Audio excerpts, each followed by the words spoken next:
Assalamu alaikum everyone. Welcome to the new lecture of for this week, the third lecture of this week. I know that now every week you have 40 minutes lecture, which is more load for you people.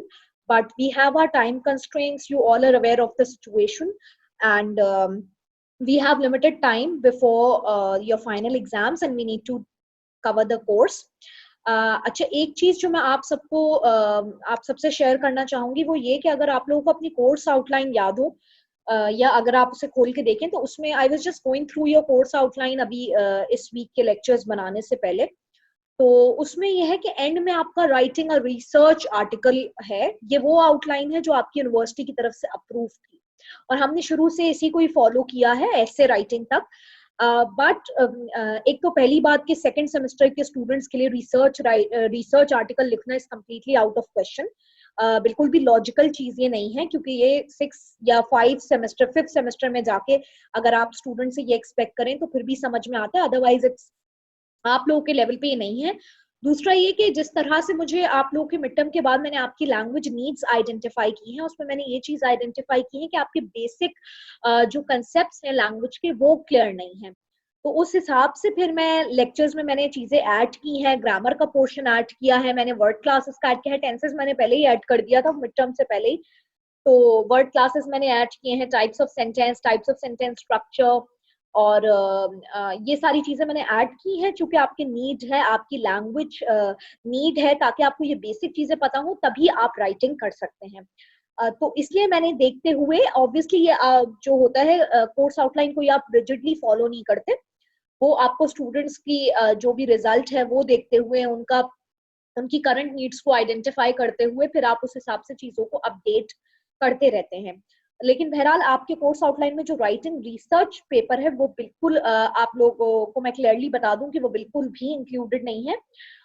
I will again in the next week there will be having 4 more lectures and I think probably वो 4 last होंगे।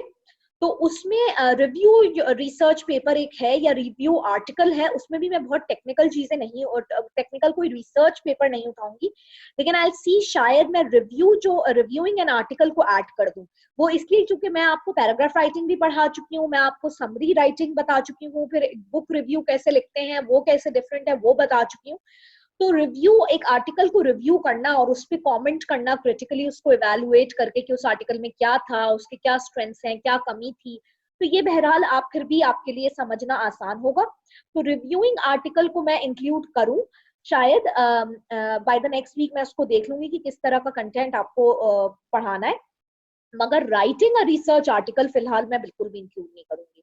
तो आप अपनी writing practice के लिए उसी तरह से पैराग्राफ राइटिंग की प्रैक्टिस करते रहे और अब पैराग्राफ से इनहैंस करके आप एसे राइटिंग की प्रैक्टिस स्टार्ट कर दें।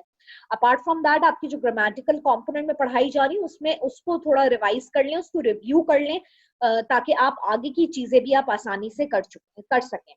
और प्रोबेबली नेक्स्ट में या नेक्स्ट से नेक्स्ट वीक में मैं क्विज आपको दे दूंगी जिसमें हम उसको एमसीक्यू बेस्ड रखेंगे। वो राइटिंग उसमें नहीं होगी किसी भी तरीके की, कोई पैराग्राफ राइटिंग या कुछ भी।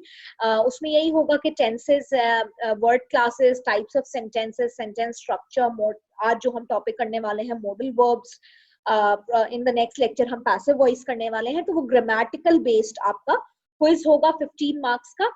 एंड समरी तो आप लोग मुझे आफ्टर आई थिंक 10-12 डेज आप मुझे समरी सबमिट करवा देंगे और 30th ऑफ नवंबर तो वो फिर आपका फॉर्मेटिव का पार्ट होगा।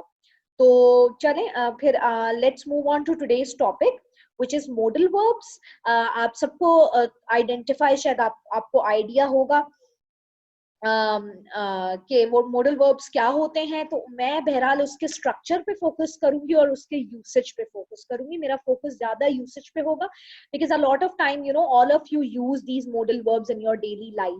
Teacher, may I come in, can I call you, or can I submit this tomorrow? So you all are using modal verbs in your everyday life. So the purpose should be to understand the usage कि किस situation में can use करना बेहतर है, but किस situation में can would not be more appropriate but may would be more appropriate। तो usage में मेरा फोकस बहुत ज्यादा होता है। ऑफ कोर्स स्ट्रक्चर का पता होना भी जरूरी है, जैसे इसमें कुछ चीजें हैं स्ट्रक्चर की जो आपको पता होना चाहिए कि मॉडल वर्ब्स के साथ आप ये वाली चीजें नहीं यूज कर सकते, That is also important, but for understanding the usage is most important. So let's begin. Okay, what are modal verbs? Basically, they are auxiliary verbs, and they tend to provide some additional meaning, and also they give specific meaning to main verb of the sentence. Actually, when you add a modal verb, it has its own meaning, and it tends to change the meaning of the sentence, or it adds to the overall meaning of the sentence. These are the list of modal verbs in front of you: can, could, may, might, must, shall, should, ought to, will, would. Now you all are probably familiar with these words, but a lot of time you have a little bit confusion about their usage. When should I use could? When should I use can? So it's a bit confusing at times, and it's difficult to decide that which word will be more appropriate. And this happens when you're writing your paragraphs, when you're writing your essays. So there is a specific reason for using each of them. So we'll be discussing the usage of each of them in detail. Okay, first, how do we use modal verbs? For instance, Mary could play the piano. Now here, Mary is the subject and play is the main verb. Could here is the modal verb. It's an auxiliary verb as well. It's called modal. Um, Whenever you add could, there is no need of other auxiliary verbs. For example, when we are using could, may, so you're not going to use other types of auxiliary verb when you're using modal. What are the other auxiliary verbs? Has, have, is, am, are. So whenever you're using the modal verbs, you are not going to use you don't need to use other modal auxiliary verbs, sorry. One thing which is written here in this slide is they do not accept conjugation. Now, do you have any idea what do we mean by conjugation here? Okay, we tend to record videos, so there is no room for interaction. Okay, if you have idea, well, good enough. Or if not, I'll tell you.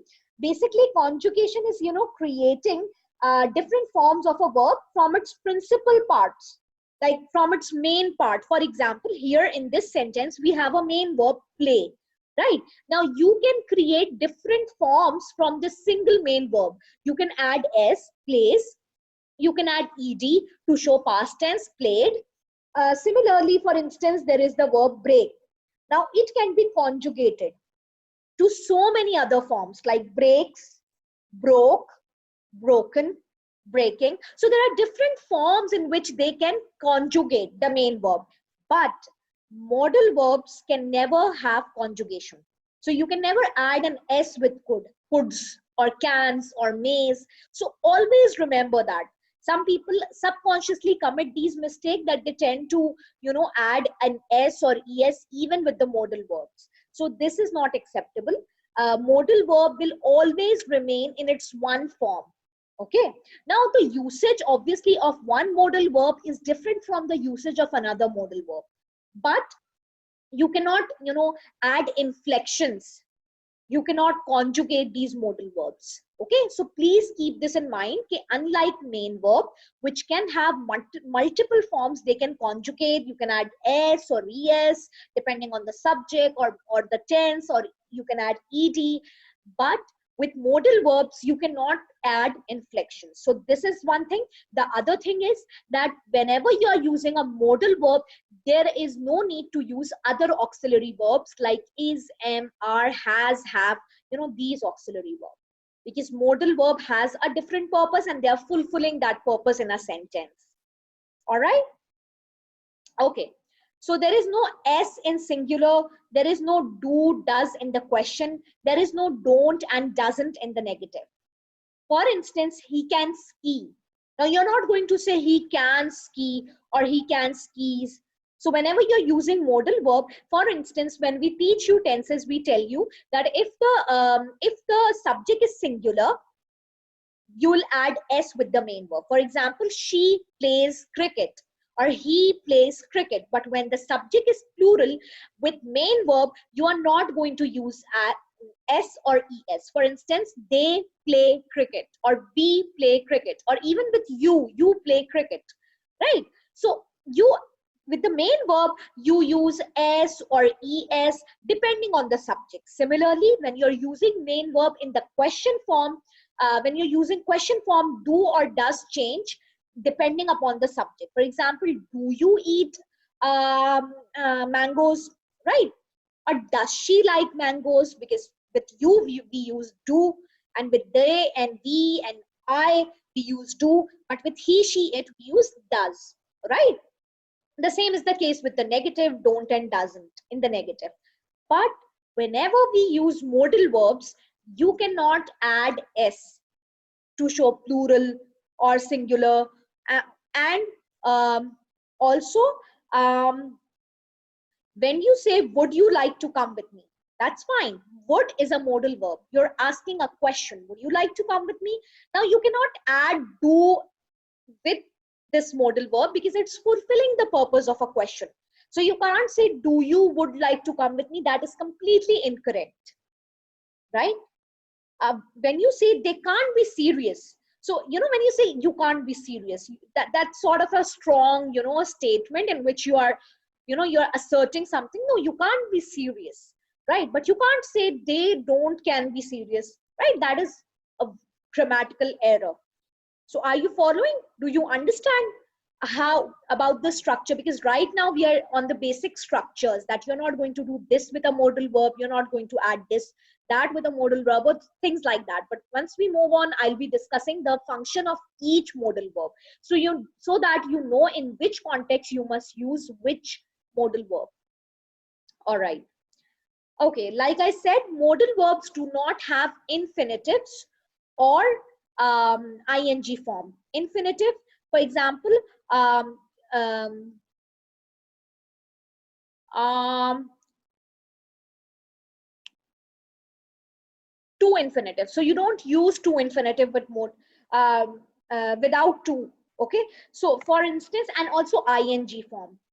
She must study. Now you're not going to add ing form with the main verb.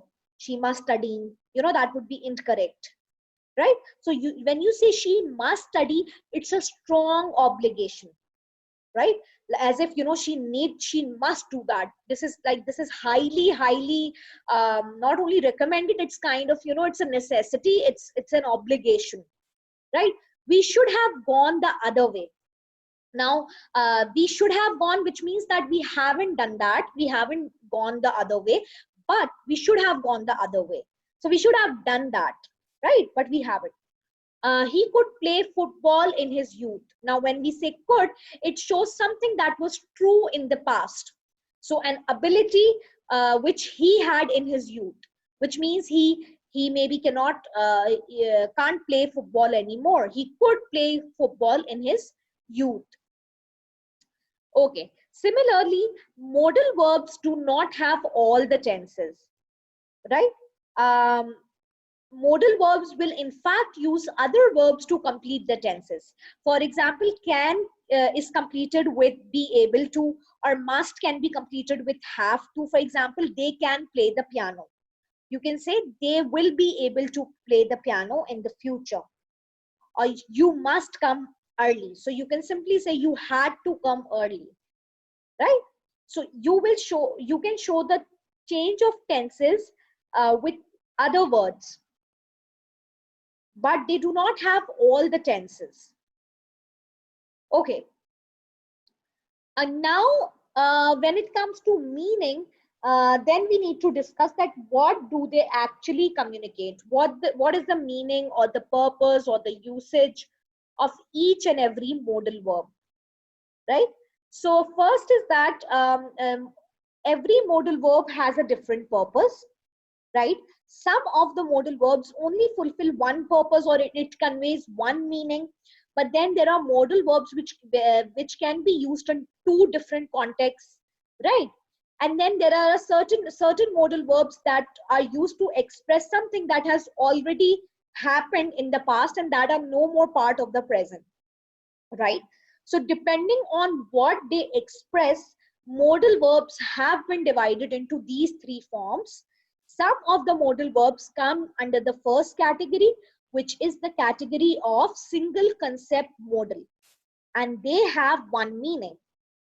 On the other hand, there are some modal verbs which fulfill two purposes or convey two types of different meaning in a sentence.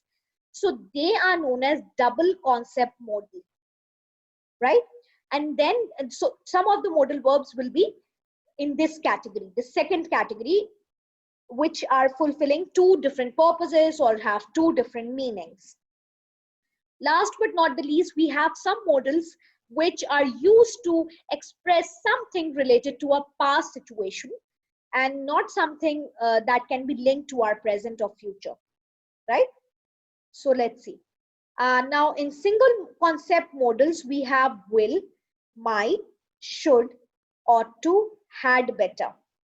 So all these five modal verbs convey one meaning. They are used in one particular context for fulfilling one major purpose. What is that? We'll be discussing later. Then we have some double concept modal verbs, modals, may, must, would, shall, could, can. Now, each of these six modal verbs fulfill two different purposes. They convey two different meanings or can be used in two different scenarios or contexts. Then in the third category, we have would have, could have, might have, should have, may have, must have. So all these six modal verbs are used, are known as modals in past, and these six are used to represent a situation or a context or something that has happened in the past. So they have this specific function. All right. Okay, so first let's look at the concept or the meaning that single concept modal verbs convey. For instance, on first we have will. Now you all know, you all are familiar with tenses, and even I did tenses with you so that you could revise your tenses, knowledge of tenses. We all know that whenever we are using future, I will do that, I will study, I'll prepare for exams, I'll cook dinner, I'll read a book, I'll work on my assignment, I'll write a research paper. So whenever we are planning to do something in future, something that we have not done yet, we use will. So will is also a modal verb, and it basically represents something that you intend to do in future, something that has not already happened, something that is not happening right now, but something that you intend to do in future.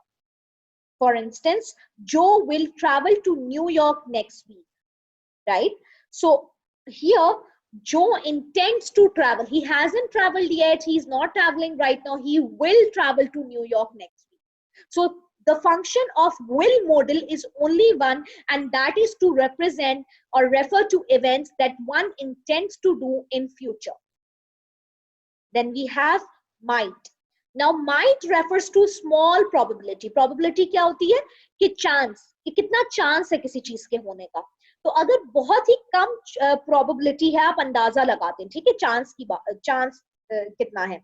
तो जब किसी चीज की probability बहुत ही कम होती है, तो उसके लिए उस situation में आप might use करते हैं. For instance, I might move to Canada someday.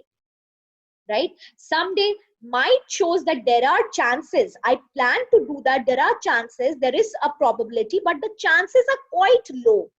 Right? There are not very high chances of me moving to Canada anytime soon, which means there is nothing cogent right now, which on the basis of which I can say that yes, I will be moving. No, I think I might move to Canada someday. Right? So I have an intention of doing that, but the scenario is not as such that I'm definitely going to move. No, there is a chance, but a very little chance, right? So can you think of some sentences where you can use might? For instance, I might become a chef someday. Now I do like to cook. I do cook in my daily life, but obviously my chances of becoming a chef are very minimal.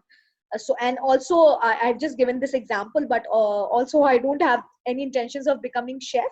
But let's say someone who cooks well, and who cooks in their everyday life. So I'm just saying that there is a small probability that I might become a chef someday. Okay, this doesn't actually apply on me, I'm just giving you an example, because I don't even plan to become a chef.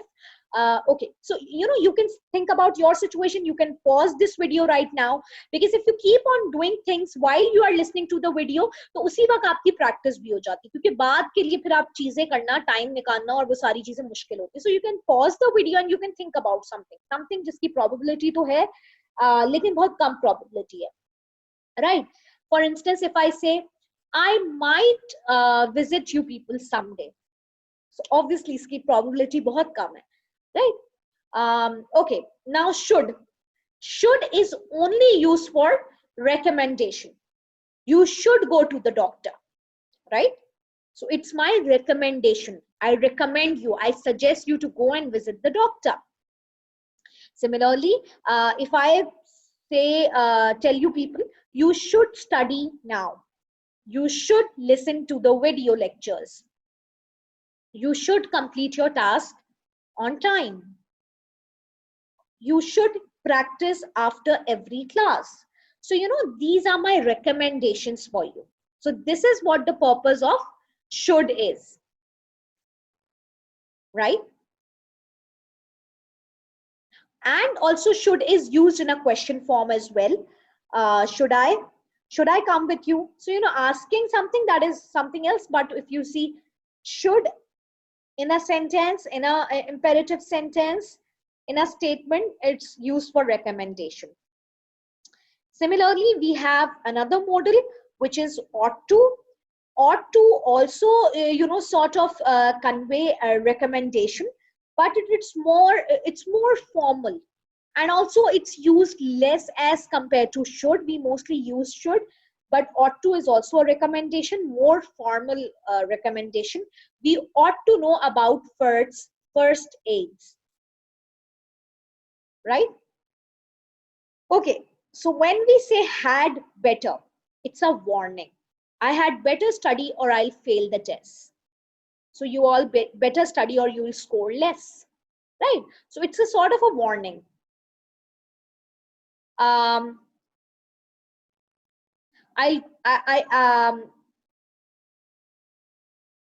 had better study or I'll fail the test. Or you can think about some other examples, similar examples, okay? So now we have double concept models. So we have may, and you all use may in your everyday life. May I come in, teacher? Right? So one usage is something that we all do in our everyday life. So may का एक purpose क्या है? Asking, seeking permission. May I come in? May I borrow your pen? Right? And may is more polite as compared to can. So if you say can I come in and may I come in, both are fulfilling almost the similar purpose, but may is more polite, right? So when we use language, we have to consider the social norms as well, the principles of politeness as well, right? So may is more polite. So you may is used, one usage of may is seeking permission for something. Then we have yet another usage of may. That is why it is called double concept model, because it fulfills two purposes. The second is good probability. So like we just discussed, might also conveys probability, but the chances are very low. But when we use may for saying something that we have chances of doing, and the chances are better, like the chances are not minimal or small, there are good probability, or there is a good probability or good chances of doing something, then we can use may. We may visit Mexico this summer, which means we are working on it. We have the budget, we have already started planning, so there are chances, and there are high chances, there are good chances that we may.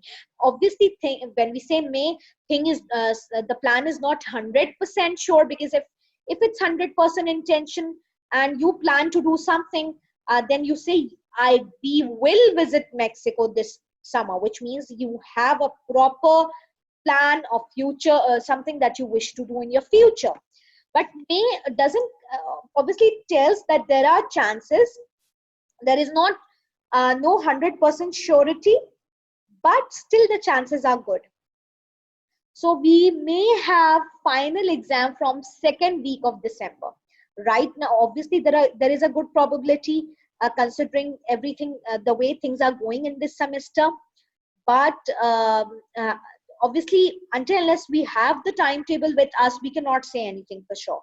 But we may have final exams in the second week of December. So there are high chances and high probability for this, right? Then we have must. So must is basically used to convey responsibility. You must do that. You must study. You must spend time on your studies as a student, as a university student. You must be more responsible as a university student. You must take ownership of your studies, of your actions as a university student, right? So it's your responsibility. So we have an example: everybody must pay taxes. There are no exceptions. It's everybody's responsibility to pay tax, right? But then we have another usage of must, which is used to convey assumption. Assumption means that you're assuming something. You don't know about something, you're just guessing, right? जैसे हम उर्दू में भी कहते हैं ना, वैसे तो मैं अमूमन इंग्लिश टू उर्दू स्विच नहीं करती, मगर जैसे हम आपको समझाने के लिए, आप रिलेट कर सकें उसके लिए, कि आज वो आई नहीं, पता नहीं आज क्यों नहीं है, बीमार होगी शायद, या बीमार होगी यकीनन, वरना वो छुट्टी नहीं करती है, राइट? तो हम इस तरह से बातें करते हैं ना कि वो तो बिल्कुल छुट्टी नहीं करती, वो बीमार होगी यकीनन, राइट? तो इसी तरीके से हम अस्यूम कर रहे होते हैं, हमें पता तो नहीं होता 100%, हमारे पास कोई फैक्ट तो नहीं हमें पता है ना, हमारे पास 100% वेरीफाइड इन्फॉर्मेशन तो नहीं है, अनलेस कोई बता दे और कोई सिक लीव हो और लोगों को पता हो, लोग खुद बताएं आपको, लेकिन हम अंदाजे लगा रहे होते हैं, ठीक है? हम अस्यूम कर रहे होते हैं अपनी तरफ से। तो जिस तरह से हम लगाते हैं ना अंदाजे, तो इसी तरीके से इंग्लिश में उसको assumption कहते हैं। So for instance, your friend doesn't arrive to the class and you say she didn't arrive, she must be sick. So you're kind of making assumptions or you're predicting, right? So आप अपनी तरफ से अंदाजा लगा रहे हैं। तो एक तो पर्पस मस्ट का ये है कि एक सिचुएशन ये होती है जिसमें आप किसी को कह रहे हैं कि यू मस्ट डू दिस, तुम्हें तो ये लाजमी करना चाहिए, राइट? तो वो आप बता रहे हैं कि you are conveying somebody's responsibility, you must take care of your younger siblings, अपने छोटे बहन भाइयों का ख्याल तुम्हें करना चाहिए, right? So you are conveying responsibility. तो एक यूसेज तो ये हो गया। दूसरा यूसेज है assumption. She isn't up yet, she must be tired, right? वो अब तक उठी नहीं, यकीन वो थकी हुई होगी, राइट? तो दूसरा ये है कि आप अस्यूम कर रहे होते हैं, ठीक है? Now we have would. Now again, these are double concept models, and we have two usage of would as well. One is it is used to refer to past situation. For instance, when I was young, I would play soccer. अच्छा, ये जो models की knowledge है ना, ये आप conditional sentences हम use कर रहे होते हैं, अपनी राइटिंग में भी कर रहे होते हैं। If I were you, I would be more careful while driving. तो ये कंडीशनल सेंटेंस है कि अगर मैं तुम्हारी जगह होती तो मैं और ज्यादा केयरफुल होती ड्राइव करते हुए, राइट? तो कंडीशनल जो है वो तीन तरह के कंडीशनल होते हैं, फिर वो डिफरेंट सिचुएशन पे, अभी मैं उसमें नहीं जा रही उस डिटेल में, वो डिफरेंट सिनेरियो में आप डिफरेंट कंडीशनल्स यूज कर रहे होते हैं। लेकिन कंडीशनल्स के यूसेज के लिए भी आपको मॉडल्स की यूसेज और उसका पता होना बहुत जरूरी है, क्योंकि जब मॉडल्स आपको सही आएंगे तभी आप कंडीशनल क्लॉज और कंडीशनल सेंटेंसेस यूज कर सकते हैं, ठीक है? तो एक तो ये हो गया, when I was young I would play soccer. So you're telling something about your past. You used to play soccer, which means, right? So when I was young, I would play football, which means I no longer play football, but I would play football when I was young, right? Then we have yet another usage of would, which is present unreal. ये है conditional. एक conditional होता है जो unreal situation को refer कर रहा होता है, ठीक है? तो अभी बहरहाल आप कंडीशनल से ना भी उसको कंसिडर करें, तो वुड का एक यूसेज आपको याद रखना है कि प्रेजेंट के किसी अनरियल सिचुएशन में जो इमेजिनरी सिचुएशन है उसको रेफर करने के लिए यूज होता है. For example, I would buy the car, but I can't afford it, right? So I would buy the car whenever I have money, which means it's not real right now, right? So please remember the usage of may, must, would, that each of them can be used in two different contexts. And now you know what are the different contexts in which these modal verbs are used. Okay, then we have a few more double concept modal. There are two usage of shall. One is shall is educated expression offer. Excuse me, I shall go now. Shall I clean it? So it's kind of you're offering something, but it's more formal, it's more polite. Shall I come with you? Shall I help you? You know.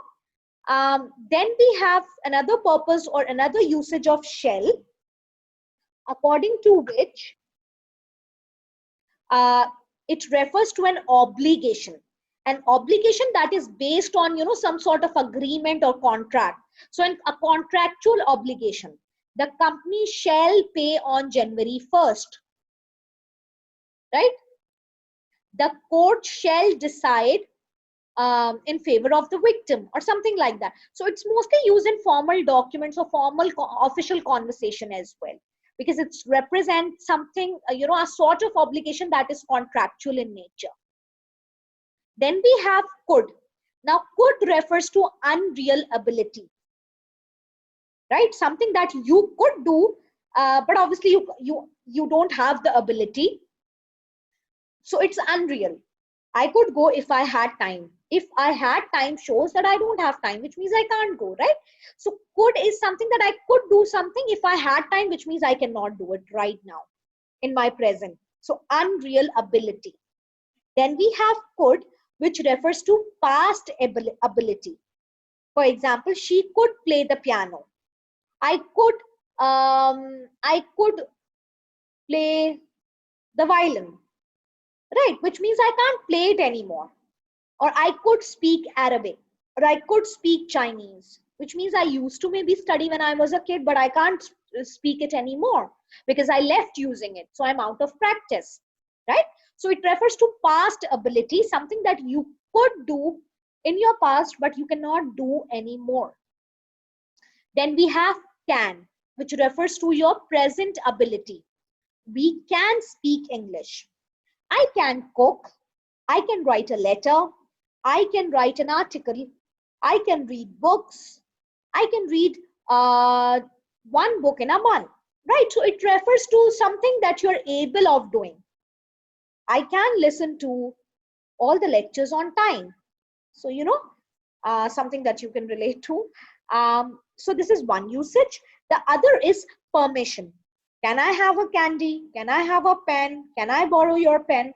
So this is a common usage, at least ये तो आप लोगों को पता हो.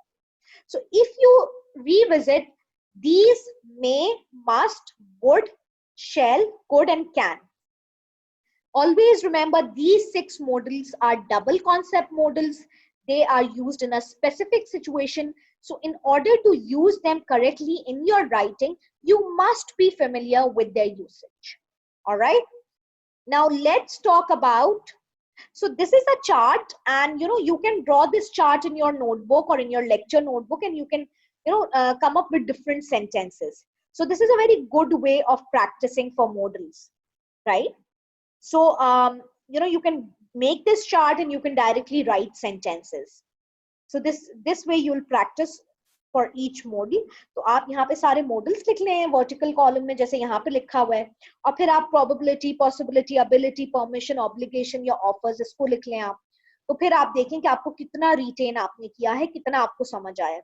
और एक और बात कि मैं आपका क्विज 15 मार्क्स का ग्रामर पे लूंगी, इसका मतलब ये नहीं है कि ये आपके एग्जाम्स में इंक्लूडेड नहीं होगा, या इसका मतलब ये नहीं कि वो जो पैराग्राफ राइटिंग मैंने सिखाई थी वो एग्जाम में, जो भी हमने पढ़ा है वो एग्जाम में आपका उसका कोर्स सिलेबस में वो इंक्लूडेड है.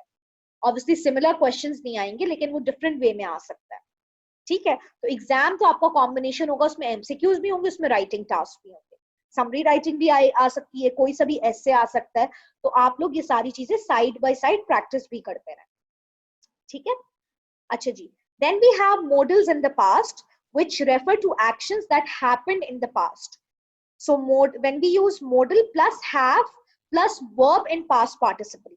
अच्छा, मैं पेपर ले रही थी, तो जब मेरी ड्यूटी थी तो आप लोग तो शायद मेरे सेक्शन के बच्चे नहीं थे, लेकिन कुछ स्टूडेंट्स थे जिनके पेपर में क्वेश्चन था कि उनको पास्ट पार्टिसिपल चूज करना है। अब उनको पास्ट पार्टिसिपल का मतलब नहीं पता था। इससे मैं ये अंदाजा लगा रही हूँ कि शायद मेरे ग्रुप में भी, मेरी क्लास में भी कुछ बच्चे हैं जिनको नहीं पता होगा। तो आपने बचपन से वर्ब्स पढ़े ना आप लोगों को स्कूल्स में, कुछ स्कूल्स में तो रट्टा भी लगवा देते हैं कि फर्स्ट फॉर्म ये है, सेकंड फॉर्म ये है और थर्ड फॉर्म ये है। अभी भी आप गूगल पे लिखेंगे 3 फॉर्म्स ऑफ वर्ब, तो आपके पास पूरा एक चार्ट आ जाएगा, ठीक है। तो उसको बच्चों को बताते हैं first form of verb, second form of verb, third form of verb, but basically उनका नाम होता है। जो फर्स्ट फॉर्म ऑफ वर्ब होती है उसको हम कहते हैं present, second form of verb को हम कहते हैं पास्ट, और जो थर्ड फॉर्म होती है उसको हम कहते हैं पास्ट पार्टिसिपल। तो जब आप टेंसेस भी पढ़ते हैं तब भी आपको तीनों फॉर्म्स पता होना जरूरी होती है ना। तो जो थर्ड फॉर्म होती है वो होती है past participle. For instance, eat, ate, eaten. Eat present है यानी फर्स्ट फॉर्म है, एट पास्ट है, सेकंड फॉर्म है या पास्ट फॉर्म है, एंड ईटन पास्ट पार्टिसिपल है और थर्ड फॉर्म है, ठीक है। इसी तरीके से break, broke, broken. So broken is the past participle, break is the present form, broke is the past form and broken is the past participle form, ठीक है। तो जो थर्ड फॉर्म होती है वर्ब की वो होती है पास्ट पार्टिसिपल, राइट। तो आप मॉडल्स किस तरीके से पास्ट को रेफर कर सकते हैं? when you use have and past participle with a modal, it must have been a difficult situation. So must is a modal, have been refers to something that has already happened in the past, an event that has already occurred, right? Or they should have invited her to her wedding. So should is the modal and have invited is the past participle. बहुत सारे verbs ऐसे होते हैं जिनका past form और past participle form similar होता है, ठीक है। यानी कि second form और third form similar होता है। For example, walk, walked, walked, ed second form भी है, third form भी है। इसी तरह से invite जो है, इसकी second form भी invited है और third form यानी past participle भी invited है, ठीक है। तो when we say they should have invited her to their wedding, which means the wedding is over, they didn't invite her but they should have done that. उन्हें बुलाना तो चाहिए था उसे, ठीक है। हम ऐसे बात करते हैं ना, जो मतलब ये करना चाहिए था, but which means के अब वो past की बात हो गई है, वो किया नहीं, you're just referring to something that should have been done. जैसे मैं आप लोगों को बोलूं, you people should have studied for your midterms. Obviously अब वो गुजर गया, अब मेरे हिसाब से ऐसा होना चाहिए था, but no problem, that's past, which means you didn't study well but now you will. Okay, then we have must have, which is logical conclusion on a past event. Peter has arrived late, he must have been in a traffic jam. Obviously late आया तो logical एक conclusion आपने निकाल दिया कि he must have been stuck or have been in a traffic jam. Then we have may or might have, in which you deduce something on a past event. Joe may have taken the wrong train. So you are, you're kind of predicting or deducing something. Okay. Could have possibility to do something, but you didn't do. You could have played better. तुम अच्छा खेल सकते थे, which means कि खेल तो सकते थे लेकिन नहीं खेला. You could have performed better in your midterms. कर तो सकते थे perform मगर नहीं किया, right? तो ये could have का ये usage है. इसी तरह से couldn't have, certainty that something couldn't have happened. He couldn't have passed because you hadn't studied enough, right? Then we have would have, desire to do something but impossibility to do it for external causes. I would have visited you but I forgot your address. So I aim to do that. I would have met you but I was running short of time, right? Obviously इसका मतलब है कि ये चीज मैंने नहीं की, but I had a desire of doing that.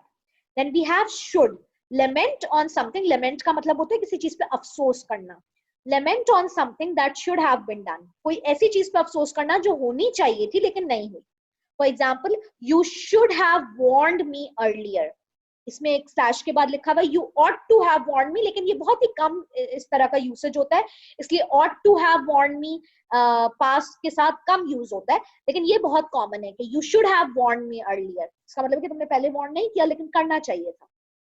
You should have told me she is leaving, yes you should have told me this yesterday, तुम्हें कल बताना चाहिए था, व्हिच मींस नहीं बताया, right. shouldn't have plus past participle का क्या usage है? critique on something that shouldn't have happened, तो किसी ऐसी बात पे क्रिटिक करना जो नहीं होनी चाहिए थी। he shouldn't have told them, इसका मतलब कि उसने बता दिया उन लोगों को लेकिन उसको नहीं बताना चाहिए था। you shouldn't have missed the lecture, which means कि आपने मिस कर दिया लेकिन आपको नहीं मिस करना चाहिए था, ठीक है। then we have need not have, something that wasn't necessary doing, ठीक है, कोई चीज ऐसी जो जरूरी नहीं था करना मगर फिर भी हुआ, which so we have an example, you need not have bought it, तो जरूरत नहीं थी इसको लाने की, राइट। सो इस तरीके से ये चीजें हैं। ये टेबल भी आप याद रखें कि ये वो मॉडल वर्ब्स हैं कि जब आप इनको हैव और पास्ट पार्टिसिपल के साथ यूज करते हैं तो ये वाली मीनिंग कन्वे कर रहे होते हैं, ठीक है। तो आप इस टेबल को दिमाग में रखें, आप इस पे सेंटेंसेस बनाएं, प्रैक्टिस करें, तो इस तरीके से आपको यूसेज क्लियर होगा। Then we have a few verbs which often serve as model to, they need to be conjugated, ठीक है। अब कुछ verbs ऐसे होते हैं जो मॉडल्स की तरह से यूज होते हैं, तो वो कॉन्जुगेट भी हो सकते हैं क्योंकि वो मॉडल वर्ब्स तो नहीं, उसकी तरीके से यूज होते हैं। फॉर एग्जाम्पल लाइक टू, अब ये कॉन्जुगेट हो रहा है क्योंकि टू इन्फिनेटिव यूज हो रहा है। कभी भी वुड के साथ, जो मैंने इन्फिनेटिव की बात की थी ना, वुड के साथ टू नहीं आएगा, they would do, you won't say that, they would do that, you wouldn't say they would do, right। लेकिन like भी कभी कभी मॉडल के सेंस में यूज होता है, आप उसके साथ टू इन्फिनेटिव यूज कर सकते हैं।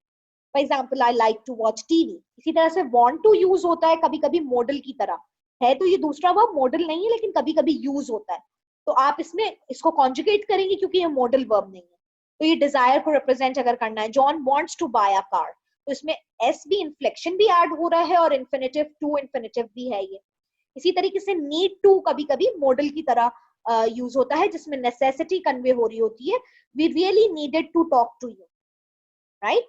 सो it's conveying something, a necessity. Similarly, have to, Susan had to pay the rent, obligation, or have got to, I've got to go now. Look forward to, future plan, I look forward to meeting you again or seeing you again.